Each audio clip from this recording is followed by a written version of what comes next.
Mbola tsara aby tsika jiaby.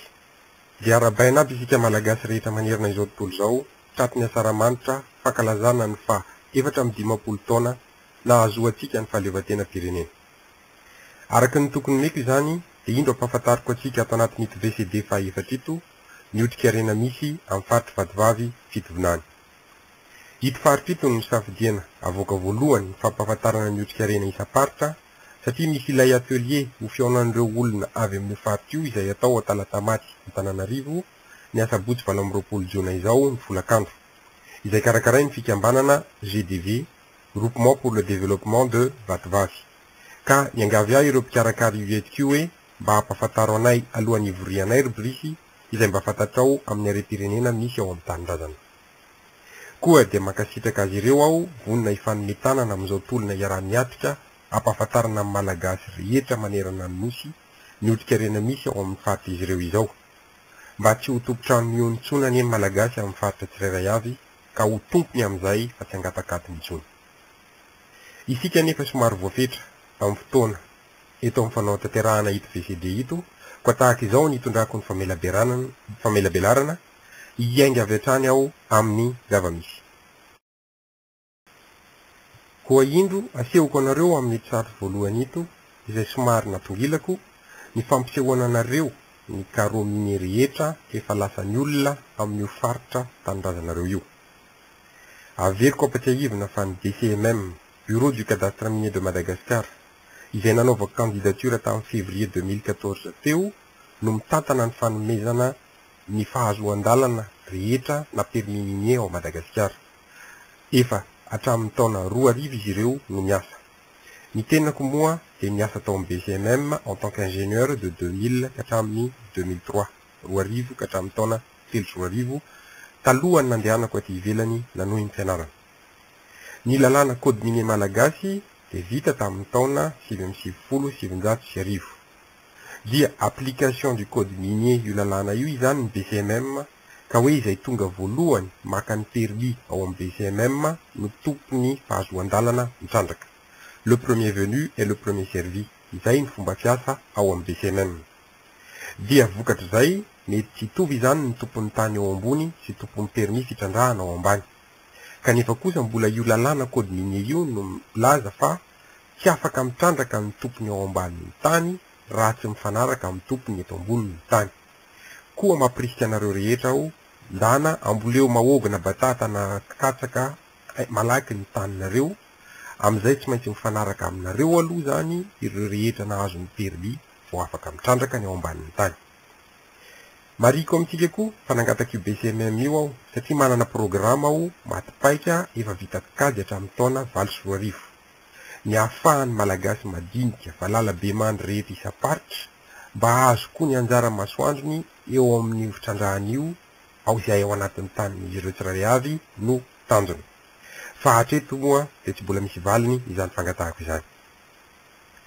Misy karazany telo zany ny permis omeny BCMM, dia nireo anankiroa no navoakako etona, ny PR sy ny PE, PR permis de recherche, PE permis d'exploitation, izay natao ho an'ireo orinasa lehibe daholo.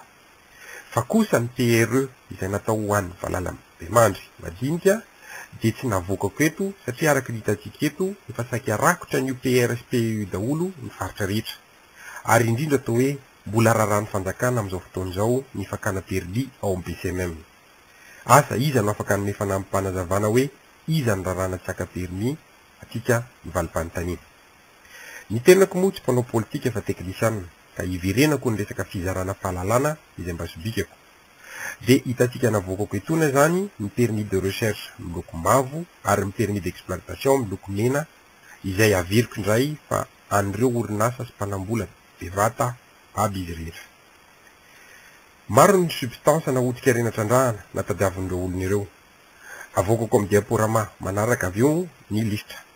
Fa ny isaritako ny saitsika dia satria moa tsy maintsy manao déclaration fampahafantarana ao amin'ny BCMM ny otrikaina na substance tadiaviny na trandrahany avy ireo olona ireo, dia asa raha mba fantatsika amin'iny faritra Vatovavy iny fa misy amin'izy ireo ane amin'izao fotoana izao ny mitady diamant ao anatin'ny faritra tanindrazanareo. Ary nofaritany tao amin'ny BCMM izany. Ireo miloko mavo nataoko manga ny sisiny, ny carreau lazaiko etona hoe mitady diamant. Izay saika amin'ny faritra Kongo sy Vohipeno izany misy azy. Mba ahazoanao ireo mamantatra ireo toerana avy misy efa mitrandraka sy ny mitady, dia napetraka eo ambonin'ny saritany koa ireo famaritana ny distrikta ao anatin'ny faritra Vatovavy, ary afaka zahavana isaky ny commune sy isam-pokotany mihitsy aza le raha ilaina. Dia araky ny nambarako teo aloha, dia reto aby zany ny listre substance na otrik'arena lazain'ireo olona ireo fa trandrahany na tsakarainy ao amin'ny faritra tandrazanareo. Tsy ho vitako ny anazava amintsika eto izy rehetra ireo, fa anokana substance na otrik'arena efatra aho izay everiko fa tena mampalaza ny faritra Vatovavy Fitonany. Voalohany amin'izany, iverenako azavaina ny volamena izay nolokoko mavo daholo izy ireo eto amin'ny tabilao. Ny volamena izay tena maro tokoa amin'io faritra tandrazanareo io, efa namoaka ny VCD2 anefa aho momba ny volamena sy ny pétrole, koa famaritana avy hatrany no ataoko niany. De faharoa, mbola vitsy pahafantatra ny platine na platinoïda ao amin'ny faritra ireo io, kanefa tena lafo vidy tokoa, ka azavaiko avy eo ny momba izay. Lokoko mena ny platine eto amin'ny tabilao. De fahatelo, tsy azo adinoina ny beryl na ny émeraude izay fantatsika rehetra fa maro tokoa ny vokatra ao amin'ny faritra ireo ao. Nataoko maitso eto amin'ny tabilao izany. Ary farany, misy toerana anankiray antsoina hoe tsy azo mbolavo ny anarany, izay hitako ao anatin'ny faritra fa mety ahitana ny kimberlita. Kimberlita na ilay vato mitondra ny diamondra diamant. Raha ny fijeriko azy, dia mbola modèle théorique anefa io arosiko io. Nolokoiko fotsiny diamant ao anatin'ny tabilao satria araka ny lazaiko anareo teo aloha, efa misy ireo orinasa mitady ny diamant koa ao amin'ny faritra Vatovavy Fitonany. Mariko anefa fa efa nampahafantariko ny tompona andraiky mpanjakana maro io modèle théorique tsy azo mbolavo io, fa izay nahazo ny dossier rehetra dia tsy disy namaly. Koa aleo ary mba ianareo zanaky ny faritra mivantana no afantatra azy, dia amin'izay ianareo no tompony fa tsy angatakaty mitsony. Ka raha tahiny ka marina fa kimberlite io toerana io, misy kimberlite toerana io, ka raha toa ka misy koa ny diamant, dia ianareo miaraka amin'ny fokon'olona ny toerana no everiko fa tokony ahita sy loka azy voalohany. Mialoha ny idirantsika amin'ireo atyprian'ireo anefa, dia tiako foana no mampafantatra atsika fa matoa izahay manao izao fizarana izao, dia tsy hoe sanatria fitiavana te hizara gaboraraka fotsiny, fa kosa manana sosokevitra koa izahay programa azo entana tsara iarahana mitrandraka ireo arena jiaby ireo, ka amin'io sosokevitra io dia afaka jerena tsara ny azohan'ny malagasy isa-paritra ny 700 amin'ny vidiny entana amin'ny tsena iraisam-pirenena. Ka izay ilay programa James Mada na géomatique engineering and mining services in Madagascar, izay efa tsy ho ela koa dia ho avy ao Madagasikara hiara-iasa amintsika izay rehetra vonona. Dia tonga ary dia hidirantsika ny volamena. Fantako fa tonga dia anontany ianareo hoe inona avy rubrique reto amin'ny sary reto. Valiny, raha mandeha ao ministèran'ny minina ao Antananarivo nareo na ao amin'ny PGRM, dia manontany hoe aiza aby ny misy toerana azo hitrandrahana volamena, dia saritany karta tahaka itony no afaka omen'izy ireo anareo. Nataoko amin'ny eto ankavia ny sombiny amin'ny legendy izay mamaritra ireo toerana misy ny volamena. Dia ny tena nasarika anahako tamin'io saritany io, dia misy an'io faritra nataon'izy ireo anaty boribory mena io izay antsoiny hoe grand gisement, hita izany ao amin'ny faritra Vatovavy Fitonany. Dia mialatsiny fa somary mikorotana ito diapo manaraka ito, kanefa indro azavaiko. Eto ankavia ambonin'ny sary dia napetrako eo ambonin'ilay saritany efa hitantsika teo aloha zany ilay boribory mena misy ilay faritany hoe grand gisement. Dia hitantsika eto zany fa atsimon'ny Marolambo ary atsimo andefa ny Antanambao 1 ilay toerana.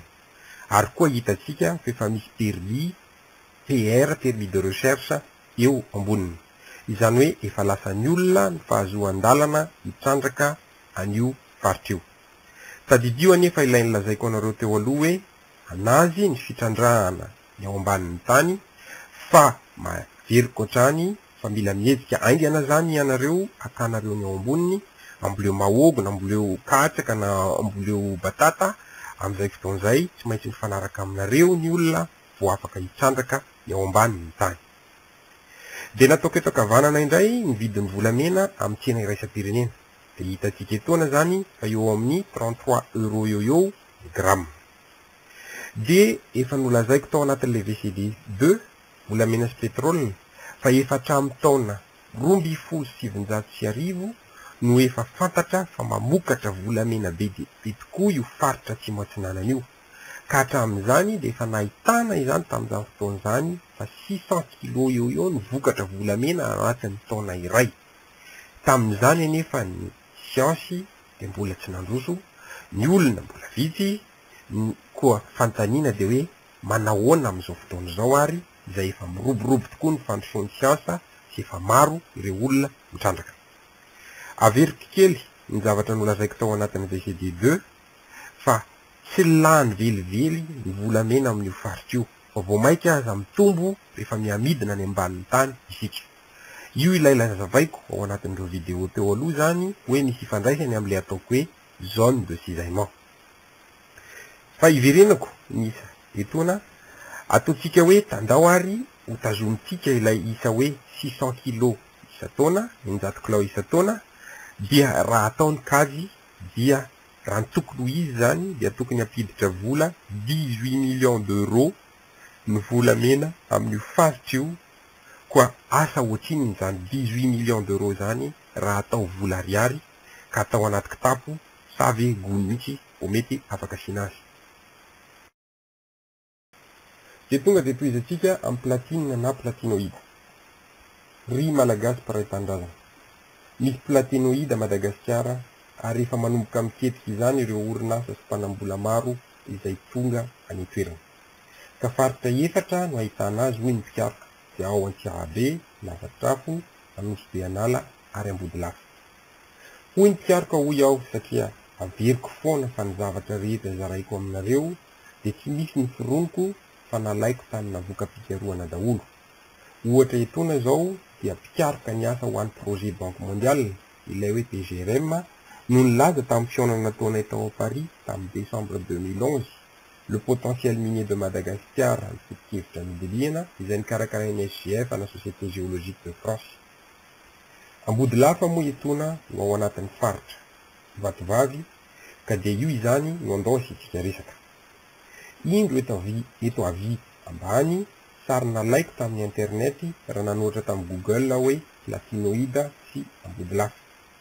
Porofy sary io fa efa ao atoerana tokoa izany amin'izao fotoan'izao ny orinasa mitady ny platinoïde ary mety aza mitrandraka asa izy anao afaka maly izay fanontaniana izay.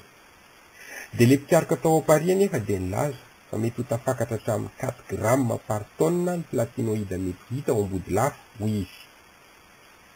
Dia haitsika nefa fa ny platine na platinoïde dia tsy valirery fa misy zavatra hafa koa miaraka aminy.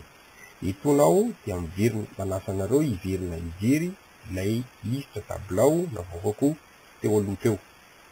Dia isika any toerana amin'ny faritra io zany iveriko fa mety ahita camion mitatitra tany mivoaka avy ao amin'ilay toerana. Dia ho tsara fantatsika nefa fa mbola lafo noho ny volamena ny vidin'ny platinoïde satria tafakatra ho 1671 dollars ny once anankiray, izany hoe eo amin'ny 22 grammes eo ny once, ka ivery hoe 10 tonnes 10 tonnes ny tany entin'ny camion anankiray rehefa mandeha izy. Dia ataontsika izany ny kady tsotsotra hoe raha ohatra ka hoe misy camion anankitelo isa-perinandro no mandeha dia ataony kajy, rehefa ataony kajy miainga amin'ilay hoe 1 tonne misy 4 grammes de platinoïde, dia izany hoe ao anatin'ny taona anankiray dia mety ahazo hatramin'ny 250 000 euros zany izay mitrandraka an'io platinoïde io fotsiny. Kanefa averiko indray ilay lazaiko teo aloha hoe platinoïde fotsiny no ao anatin'ilay tany, ao anatin'ilay minéré, fa mety ihany koa ahitana zavatra hafa. Dia tonga dia hiditra indray isika amin'ny beryl sy ny émeraude. Ny émeraude moa izany dia ampatsahiviko fa beryl miloko maitso. De indro averiko etoana ihany ilay saritany mampiseho ireo titre mini rehetra efa misy tompony efa misy nanaka, ka kosa nasiako loko maitso eto ny sisin'ireo carreau izay milaza rehetra fa mitrandraka na mikaroka ny beryl na émeraude. Hitantsika eto zany fa saika mifaritry vatovavy rehetra de lazain'izy ireo fa misy beryl na émeraude daholo. Etoana de tiako ny misarika ny saitsika foana fa isika malagasy ane ka tompony mangatakatany foana amin'izay rehetra liatsika indrisy. Ito zao ohatra rehefa tamin'ny taona 3 no nisy mpikaroka vahiny anankiray ito nanao thèse de doctorat ka araka io lohateny fikarohana nataony io de nijereny jiaby tsirairay amin'ny antsipiriany ireo gisement na émeraude rehetra ao amin'ny faritra Mananjary. Ka asehoko anareo manaraka avy eo ny sombitsombiny amin'ny voka-pikarohany. Ito zao ohatra asehoko anareo etoana fa nalain'ilay namana mpikaroka vahiny sary zany ilay Ninona Mora Rano, ilay sary eto ankavia. De raha jerentsika misy tany miloko mena mavo eo ambony de misy tany miloko mainty manopy maitso eto ambany. De eo ankavia asehoko anareo etoana ny coupe géologika nataon'ilay ranamana izay mampiseho hoe aiza ny kosy mety ahitana ny émeraude raha hitrandraka izany isika. De mazava etoana izany fa raha hitady émeraude de ilay paosy maromaro vato mainty manopy maitso io no hitadavana azy. Ary fantatra mazava amin'ito kopito efipetraka io vato mainty manopy maitso io hoe mitodika makaiza na mitongilana makaiza. De indro ohatra faharoa koa ilay gisement ao Ambodibonara. Asehony eto ankavanana ny sarin'ilay lavaka lohan'ilay Ninona. De nataony coupe géologika napetraka eto ankavia. De hita mazava etoana izany hoe aiza ny tokony andavaka raha hitrandraka ao Ambodibonara. Jereo fa tsy mitovy amin'ilay teo aloha, izay no mampiseho fa samy hafa izany ny modèle fipetraky ny émeraude amin'ny faty Mananjary rehetra io. Dia nataony tsirairay ao anatin'io thèse lazaiko ety ambony io ny famaritan'ireo toerana rehetra misy émeraude ao Mananjary. Entiko ampisehoana amintsika izay rehetra izay hoe raha te hiroso amin'ny tena fitrandrahana madio sy mamokatra isika de tsy maintsy ny siansa no mandeha alohan'ny zavatra rehetra. Entiko famaranana ny resaka beryl sy ny émeraude de indro nalaiko sendrasendra tao amin'ny internet ito sary ito, izay mampiseho ny vidin'ny émeraude rehefa atao firavaka vita tefy. Mba azontsika onona ve ty malagasy mpiray-tandrazana ao amin'ny faritra tsy ny tsimo atsinanana iny hoe mianatra kely fotsiny ny fanisena vato isika any amin'ny faritra iny de miara-mientana isika rehefa aveo manafika amin'ny tsena iraisam-pirenena de io ny vola tonga de ho zaraitsika ivery izany hoe 700 farafahakeliny vidin'io izany de tonga de ho anareo raha miara-miasa aminay James Mada ianareo. De raha iresaka ny beryl sy émeraude ny faritra atsimo atsinanana ihany isika de iveriko fa tsy afaka ny andalo fotsiny an'ito sary ito, izay satsionany fotsiny amin'ny zava-misy tena izy raha ny fieritrretako azy izay any toerana. Izay ianareo ihany nefa ianareo avy amin'io faritra io no mahafantatra hoe inona marina ny tena misy ary aiza marina misy azy ireo. Averiko ampasaivana fa 2 carats lanjan'ilay émeraude voatefy nasehoko anareo voateo aloha teo iny, fa ito kosa mba firikilao. De mihevitra ve isika rehetra mpanaraka fa tsy misy sono oatra dito any na mbola tsara no hito na lehibe no hito. De raha misy anefa de ho aniza no azo tompony, ohatrinona ny mety ho vidiny, aiza ho aiza ny mety azoantsika an'ilay 700 izay averiko hatrany ho anareo raha miara-miasa amin'ny James Mada ianareo. Dia indro faranako amin'ny resaka kimberlite sy diamant ary ito VCD fa efatra ito. Averiko anefa fa efa nanaovako video manokana ny VCD 3 itsehatra hoe kimberlite sy diamond ito. Ireto ohatra zao sombina sary kimberlite izay navoakako sy nazavaiko tao anatin'io VCD fa 3 io. De ito ihany koa efa niresahako tao anatin'ny VCD fa 3 fa averiko kely afahantsika mahazo ny tiako atongavana. Nilaza tao anatin'ireo vidéo rehetra navoakako telo teo aloha fa taloha ela be dia nipetaka tamin'ny Afrika sy Inde i Madagasikara. Ka nitresaka nisaraka tamin'ny Afrika i Madagasikara ny taona 180 millions talohan'ny Kristy. Dia nisaraka tamin'ny Inde indray avy eo tatoriana taona 90 millions talohan'ny Kristy. Fitresahana bevata izany nisy tamin'izay fotoan'izay. Dia fantatra koa fa maro ireo toerana ahitana ny vato kimberlita mitondra ny diamant ao Afrika. Anisan'izany ny ao Mozambika. Dia averiko fa ny kimberlita dia ranom-bato avy any ambany be any no tafakatra aty ambony satria misy ny fifakisana bevata mba ahafahan'ilay ranom-bato hiakatra. Bevata izany hoe de dimension kilométrique. Dia hito ny voka-pikarohana siantifika nataona pikaroka iray nampiseho ny saritany geolojika ahitana ireo kimberlita ireo ao Mozambika. Dia faritany mazava etona hoe amin'ny fionana fivakisana anankiroa, rencontre de deux failles de direction différentes, no misy ny kimberlita na eo amin'ny manodidina sy lavitra azy ireo. Dia ireo anefa fa mbola en dizaine de kilomètres ny échelle eto ambany resahana amin'ny Mozambika ito.